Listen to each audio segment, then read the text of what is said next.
Phone, Christine, is yours. Okay, so thanks a lot for introducing and for having me here. I was wondering, I wanted to show you my video. So I will share my screen.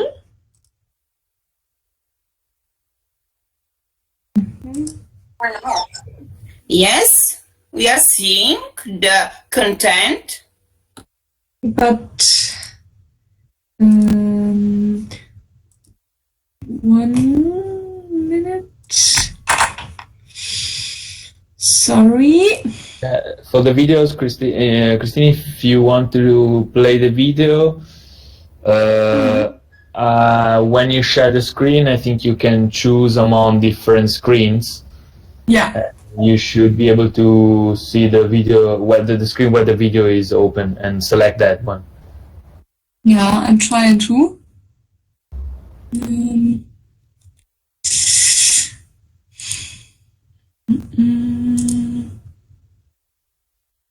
So now? Yeah, now it's okay. We can see it. Yeah, okay, so I will play.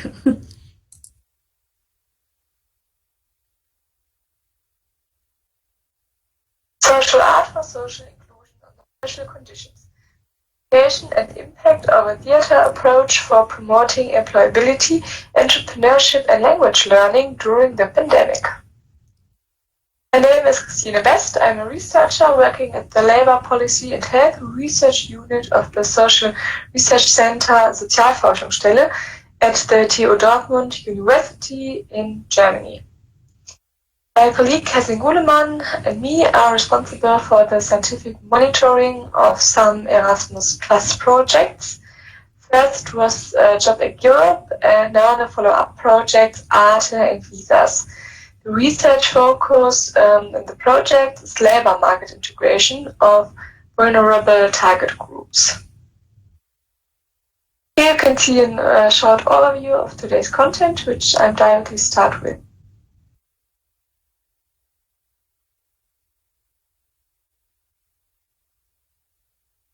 Youth unemployment is a particularly serious problem in southern Mediterranean Europe.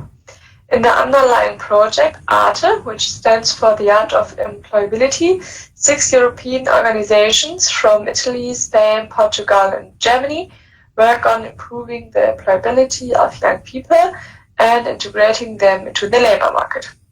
During the 2.5 years of the project, 6-week pilot projects are conducted with young unemployed people in each country.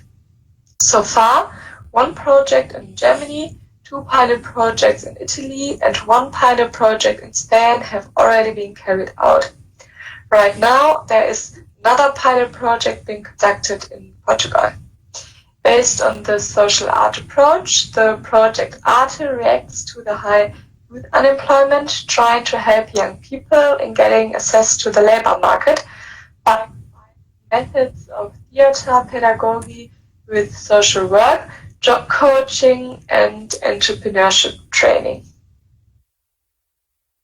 All pilot projects consist of several weeks of theatre training, culminating in a stage-ready premiere in front of an audience. In addition to the theatre training, job coaching sessions are held with the participants, and opportunities for training, a job or an internship are explored and applied for. In addition, each pilot project is complemented by further individual measures. For example, the pilot projects in Italy worked on skills that are important for self-employment, while in Spain the focus was more to learn the correct behavior in the world of work.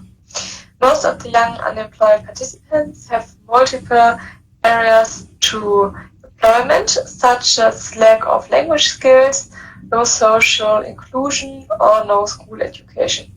Many of the participants have a history of flight or migration.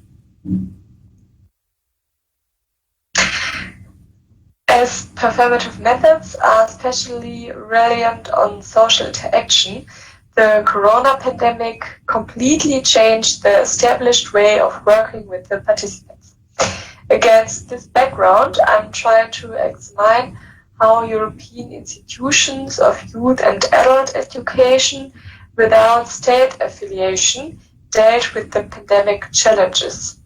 The main question of the presentation is how the social art approach was implemented during the pandemic under these special conditions and what effect it had on the participants. To answer this question, we will first introduce the approach of social art and then explain the methodology used for this presentation.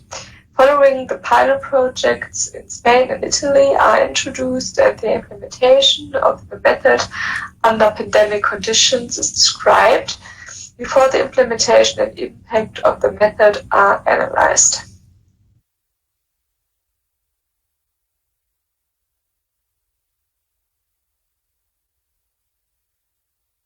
I'm now going to introduce you shortly to the education principle social art, which is used in Arte. The approach of social art is an alternative education principle and is based on the conviction that the art of the future will be social and that an artistic approach is necessary to meet current social issues.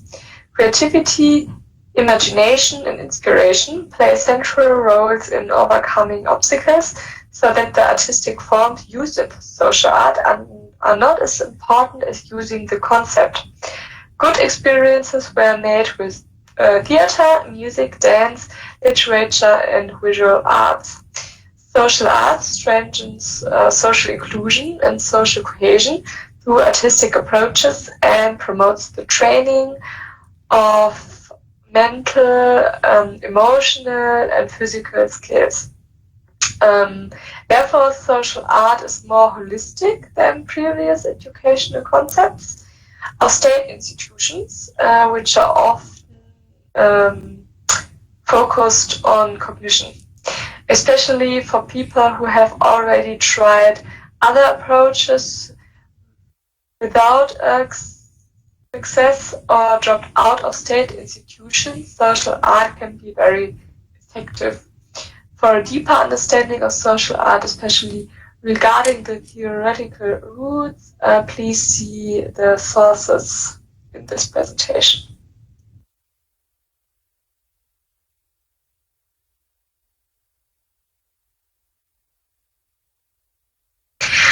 Now to the question, how to modificate and measure the impact of art?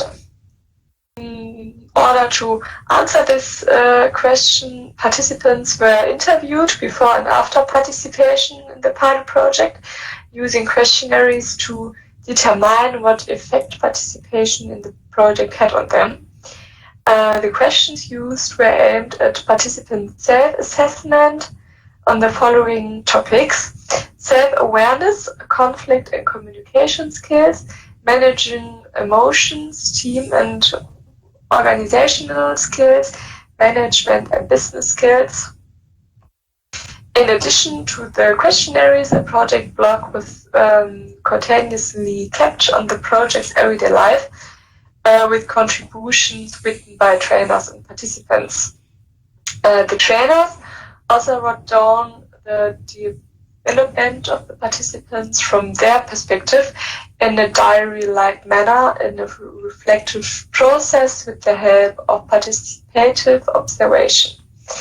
In addition, short spotlight interviews were conducted with the trainers in which they were asked about the project design under pandemic conditions on the one hand and about the impact of the project on the participants on the other.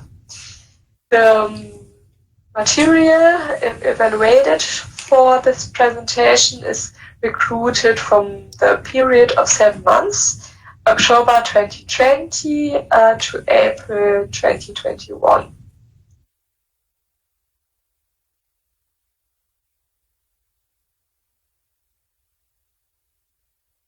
The art project during the pandemic in Italy and Spain. So while the project in Germany last summer faced comparatively low pandemic-related constraints, constraints have been high during the two pilot projects in Florence and Prato, Italy, in the period from September to October and October to December. Especially the last pilot project, Impulso, was affected by constantly changing conditions due to the high number of infections in Italy at that time.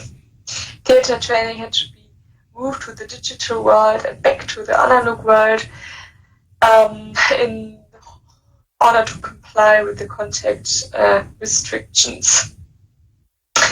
The project in Barcelona, Spain, hygiene measures such as wearing mouth and nose coverings were also necessary, of course, but there was no need to switch to distance learning because the group was much smaller. Nevertheless, it was often necessary to improvise spontaneously as participants dropped out due to quarantine regulations. In Italy, participation seemed to have little impact on more general and long-term skills, such as emotion control, but at the end of the overall project, 75% feel more confident, 50% feel more entrepreneurial, and 75% feel that they have improved their self-management skills. Also, specialized knowledge regarding the world of work improved over the course of the project.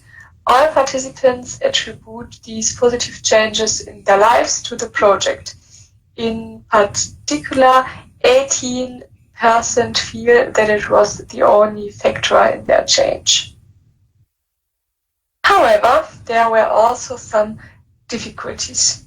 During the exclusively digital project phases in Italy, there were difficulties in accessing the participants, and during the attendancy phases and hybrid phases, there were problems with regard to the consistency of the learning process, as a constant number of participants dropped out due to quarantines.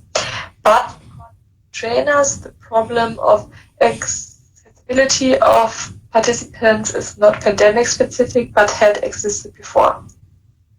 The survey after participation in the pilot project in Spain showed a significant increase in self-confidence, motivation, and sense of belonging to the group.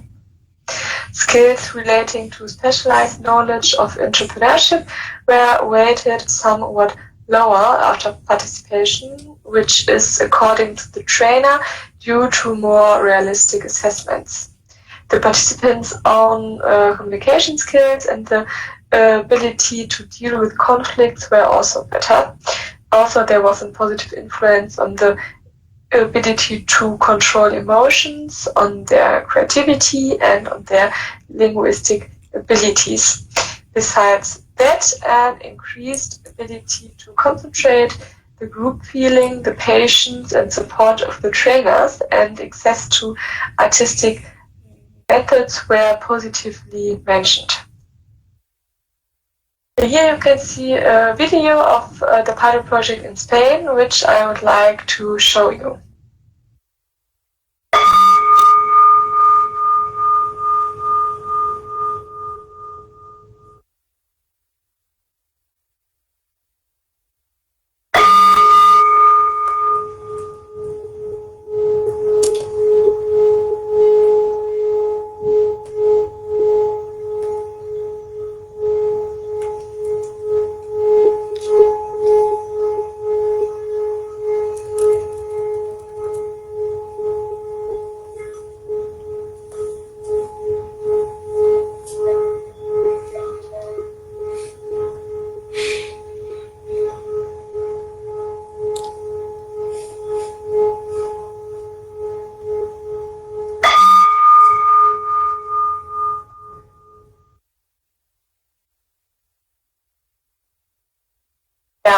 The results of the surveys in Italy and Spain are comparable in that self-confidence and soft skills, including those for the world of work, improved for all participants.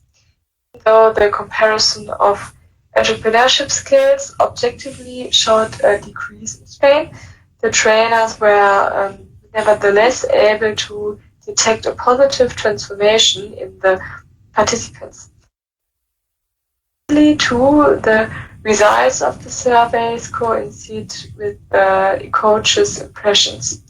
These noted that it was easy for participants to acquire specific expertise and learn things for the world of work, like how to create a pitch, for example, while working on long-term skills, like the ability to solve problems creatively and knowing their life goals seemed to be harder. The reason given by the trainers here was that the participants had to be honest with themselves for this, and they often find this difficult. And here you can see a quotation from the Italian drama teacher from our art blog, and she said, "We acted like high mountain guides, giving hikers confidence, asking them to take one step at a time, rope together, letting solidarity carry us over obstacles, unexpected peaks to climb, and imperious weather conditions. And just like after an arduous mountain hike, reaching the top is a great certification, almost directly proportional to the effort made." Now I'm coming to the conclusion, how to modificate and measure the impact of art. The participants in both pilot projects were able to gain broadly positive experiences despite the pandemic-related restrictions. The common feature in the implementation of both pilot projects under the given conditions was that constantly emerging problems were solved with the greatest possible creativity. So it could be that performative methods are in any case good in responding to the unexpected and empowering participants for creative problem-solving processes. It's also possible that overcoming resistance could be trained even better under the conditions and thus positively influence the development of the participants. However, the lessons learned for the Italian trainers was clearly the transformation only happens on stage. The stage makes all the difference. Trust it. Thank you.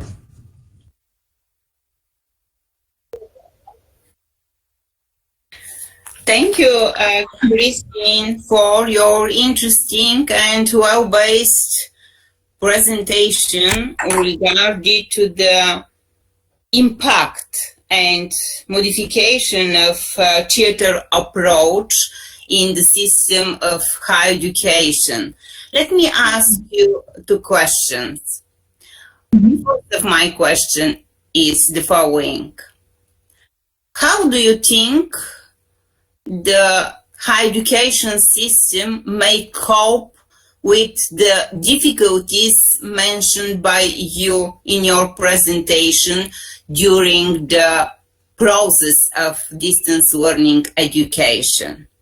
This is the first my question. And the second, what is your general assessment about the effectiveness of distance learning education, as positive, as negative sides, as a process to approach knowledge and skills and in different areas of social science?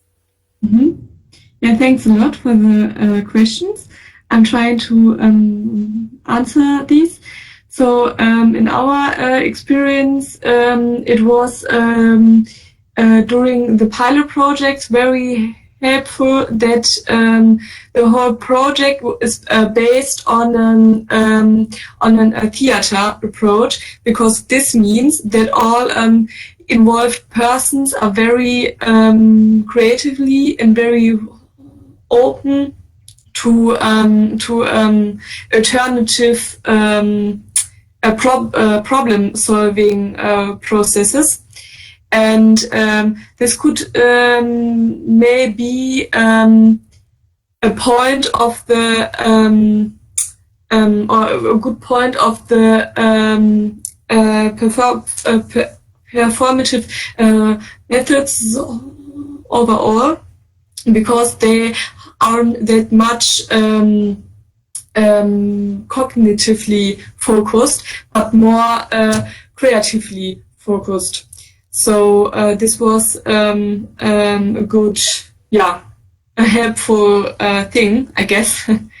And regarding the distance learning, I would like to ask you if you could repeat the question, because I'm not sure if I understand it right.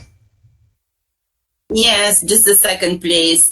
Yes, I completely agree with you that this theater approach inspires the creative skills, creative talents in students. And second, my question is, what is your general assessment of the effectiveness of distance learning education as general?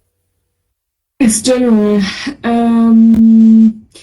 yeah, I think we would need a hybrid combination of both, of virtual distance learning methods and real learning methods, because I think only virtual would be too less. And there were, in our project, there was a big problem into accessing the participants. So I don't have a real solution for this.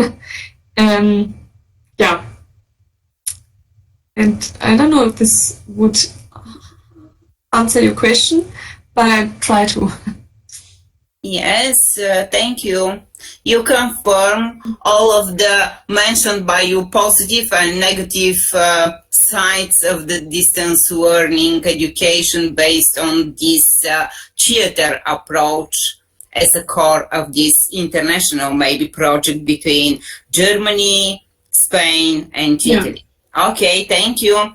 Please. Thank you. Please, other participants in this morning session may ask something, Christine, regarding her presentation.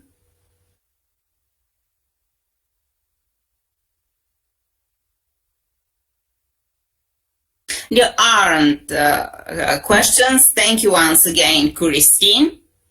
Thank you, Maria. And now we're going to the